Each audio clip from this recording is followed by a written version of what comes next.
அனைவருக்கும் வணக்கம். இந்த வீடியோல கிளாஸ் டோம் இந்த படத்தோட கதை தான் பார்க்க போறோம். படத்தோட ஆரம்பத்தில வந்து ஒரு சின்ன பொண்ணு வந்து கடத்தப்படுறாங்க. அவங்க ஒரு கண்ணாடி கிளாஸ வந்து அடைக்கப்பட்டு வச்சிருக்காங்க. கொஞ்ச நாளாவே வந்து அதில வந்து இருக்காங்க. எப்படியோ வந்து அதுலேருந்து தப்பிச்சு அங்கேருந்து ஓடிர்றாங்க. போற வழியில வந்து ஒரு போலீஸ் ஆஃபீசர் வந்து அந்த பொண்ண வந்து காப்பாத்துறாங்க. காப்பாத்துனதுக்கப்புறம் வந்து தன்னோட பொண்ணா வந்து வளர்க்க ஆரம்பிக்கிறாங்க. அதுக்கப்புறம் வந்து அவங்க படிக்கிறதுக்காண்டி வந்து வெளியூர் வந்து போயிர்றாங்க. அப்ப வளர்ப்பு அவங்க அம்மா இறந்தனால வந்து அவங்க திரும்ப அவங்களோட ஃப்யூனரல்காண்டி திரும்ப அந்த ஊருக்கு வந்து வராங்க.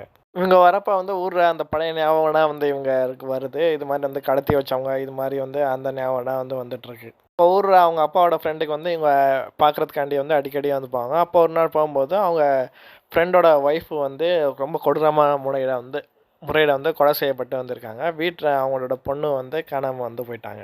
ஆனா இப்போ ஊர்லேருந்து வந்த அந்த பொண்ணு நினைக்கிறாங்க, திரும்ப அந்த சைக்கோ கொலைகாரன் பண்ண வேலை தான் இது அப்படின்னு சொல்லி நினைக்கிறாங்க. உடனே அந்த பொண்ணு எங்கே போயிருப்பான்னு சொல்லி எல்லா இடமே வந்து தேட ஆரம்பிக்கிறாங்க. எல்லா இடமும் தேடுறாங்க. அந்த பொண்ணு வந்து இருக்கிற இடமே வந்து கிடைக்க மாட்டேங்கிறாங்க. இந்த பக்கம் அவங்க அப்பாவோட ஃப்ரெண்டு வந்து ஒரு போலீஸ் ஆஃபீஸரா வந்து இருப்பாங்க. அவரும் வந்து இங்க ஒரு பொண்ணோட அம்மா வந்து இங்க இறந்து கிடந்தாங்கல்ல, அவங்களும் வந்து கள்ளத்தொடர்புல வந்து இருந்திருப்பாங்க. "நீ கள்ளத்தொடர்பு இந்த பொண்ணு கூட கள்ளத்தொடர்பு வச்சுக்கிட்டே வந்து இந்த கேஸ எப்படி விசாரிக்கலாம்? நீ வந்து தப்பா இன்ஃபர்மேஷன்லாம் வந்து குடுப்பியே! இது மாரி இருந்தா உண்மைய மறைச்சிடுவியா?" அப்படின்னு சொல்லிட்டு அவங்க அப்பா அந்த பொண்ணோட அப்பா வந்து கேள்வி கேட்குறாங்க. "இல்ல, இல்ல நான் இந்த கேஸ வந்து கண்டிப்பா வந்து நியாயப்படியா வந்து நான் இது பண்ணுவேன். அந்த காணாம போன பொண்ண வந்து கண்டுபிடிச்சு குடுப்பேன்னு" சொல்லி அவரு வந்து சொல்றாரு. இந்த சமயத்துல வந்து ஊர்ல இருந்து இன்னும் 3, 4 பொண்ணுங்க வந்து காணாம போனது வந்து தெரிய வருது.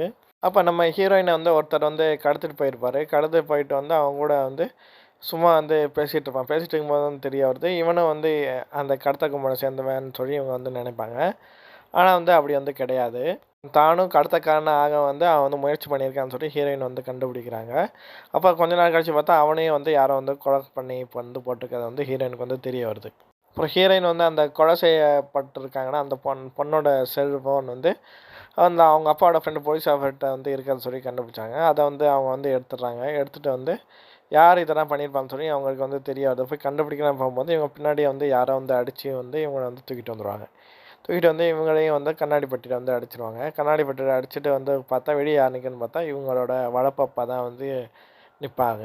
அப்பதான் வந்து இவங்களுக்கு வந்து தெரியுது, இவ்வளோ நாள் வந்து இதெல்லாம் பண்ணது வந்து இவங்களோட வளர்ப்பு அப்பா தான் சொல்லிட்டு. அப்ப இவங்களோட அப்பாவோட ஃப்ரெண்டா ஒரு போலீஸ் ஆஃபீசர் இருப்பார்ல, அவர் இதெல்லாம் வந்து கண்டுபிடிச்சு அந்த ஸ்பாட்டுக்கு வந்து இந்த ஹீரோயினையும், அந்த பொண்ணையும் வந்து காப்பாத்தி கூட்டிட்டு வந்துருவாரு. அவங்க அப்பாவ வந்து ஜெயில்ல வந்து தூக்கி போட்டுருவாங்க. மத்த குழந்தைங்கலாம் எங்கன்னு சொல்லிட்டு ஹீரோயின் வந்து அவங்க அப்பாட்ட வந்து கேட்பா. அதெல்லாம் வந்து ஆத்துல வந்து தூக்கி போட்டேன் அப்படின்னுவாங்க. உடனே ஆத்துல ஒவ்வொரு பாடியா வந்து போலீஸ் வந்து ரெக்கவர் பண்ணுவாங்க. இதோட கிளாஸ் டூம் இந்த படத்தோட கதை வந்து முடியுது. நன்றி.